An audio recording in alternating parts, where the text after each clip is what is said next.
যেখানে হিন্দুরা নিজেরাই বলতেছে আগের থেকে আমরা অনেক ভালো আছি, গত 15.5 বছর থেকে এখন অনেক ভালো আছি, সেখানে আসলে ইন্ডিয়া কেন বারবার নাক গলাচ্ছে যে এখানে সংখ্যালঘুরা ভালো নেই? তাদের যেই প্রপাগান্ডা মিডিয়া আছে তারাও কিন্তু প্রচার করতেছে এটা, এই বয়ান আসলে এস্টাবলিশ করার চেষ্টা করতেছে যে বাংলাদেশের সংখ্যালঘুরা ভালো নেই। কিন্তু বাংলাদেশে যেখানে যাদের নির্যাতন হয় তারা বলতেছে, তারাই আসলে বলতেছে আগের থেকে যারা ইন্ডিয়ার মদতপুষ্ট যে শেখ হাসিনা সরকার ছিল তার থেকে বাংলাদেশি হিন্দুরা এখন বর্তমানে অনেক ভালো আছে।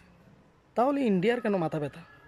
আসলে এটা কোনো কিছু না, বিশ্বের দরবারে দেখানো যে মুসলিমরা উগ্রবাদী, মুসলিমরা সন্ত্রাসী, আসলে মুসলিমরা হলো একটা জঙ্গি গোষ্ঠী, এগুলো আসলে প্রচার করার জন্যই এটা।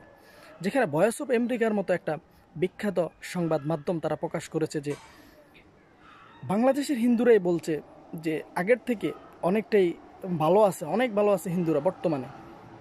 তাহলে তারা কেন আওয়ামী লীগ সরকারের আমলে তাদেরকে সাপোর্ট করে গিয়েছে ইন্ডিয়া, আওয়ামী লীগ সরকারকে? তারা হিন্দুদেরকে নির্যাতন করার পরেও তাদেরকে আসলে ইন্ডিয়ার মতো দেশ সাপোর্ট করে গিয়েছে, কিন্তু তখন বলে নাই যে হিন্দুরা নির্যাতিত হচ্ছে। এখন কেন বলতেছে? এটার রহস্য কি? আসলে মুসলিমদেরকে সারা বিশ্বের কাছে দেখানো যে আসলে মুসলিমরা সন্ত্রাসী, মুসলিমরা মুসলিমরা উগ্রবাদী, মুসলিমরা জঙ্গি, এটা দেখানোর জন্য আসলে এরকম ষড়যন্ত্র। আল্লাহ তাআলা প্রিয় মাতৃভূমিকে তুমি হেফাজত করো। আসলে মুসলিমরা যে উগ্রবাদী না, জঙ্গিবাদী না, সন্ত্রাসী না, সেটার প্রমাণ যখন আইনজীবী সাইফুল ইসলামকে হত্যার পরেও কিন্তু মুসলিমরা আসলে কোনো দাঙ্গা বাঁধায়নি, মুসলিমরা কোনো প্রতিশোধ নেয়নি। সেখানে আসলে আর এর থেকে যে আসলে প্রকাশ করার বা এর থেকে প্রমাণ করার কিছু নাই যে মুসলিমরা ভদ্র, নম্র এবং সভ্য জাতি।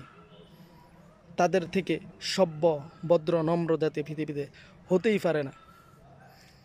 ধন্যবাদ সবাইকে, পাশে থাকবেন। ভিডিওটি ভালো লাগলে শেয়ার করে দিবেন। ধন্যবাদ সবাইকে।